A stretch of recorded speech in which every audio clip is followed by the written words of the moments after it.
மறைந்த தேமுதிக தலைவர் விஜயகாந்த் உணர்வு மெய்ப்பிக்க வேண்டுமென்றால் தேசிய ஜனநாயக கூட்டணிக்கு தேமுதிக வர வேண்டும் என முன்னாள் மத்திய அமைச்சர் பொன் ராதாகிருஷ்ணன் தெரிவித்தார். கேப்டன் அவருடைய அந்த நினைவிடத்தில் பார்த்தீங்கன்னு சொன்னா முழுக்க தமிழ் தமிழ் தமிழ் அப்படின்னு தான் இருக்கும், சுற்றி சுற்றி தமிழ் தான் இருக்கும்.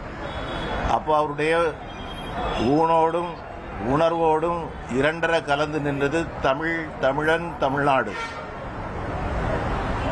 அவருடைய உணர்வு மெய்ப்பிக்கப்பட வேண்டும் என்று சொன்னால் தமிழகத்திலே அவர் விரும்பிய ஒரு நல்ல ஆட்சி, ஊழலற்ற தூய்மையான நேர்மையான தமிழகத்திற்கு வளர்ச்சி தரக்கூடிய ஒரு ஆட்சி வந்தாக வேண்டும். அந்த ஆட்சியை தேசிய ஜனநாயக கூட்டணி கொடுக்க முடியும் என்கின்ற நம்பிக்கை எனக்கு இருக்குது. ஆகையினால என்னுடைய விருப்பம் 14 இன்று மீண்டும் வர வேண்டும் என்பது 2014.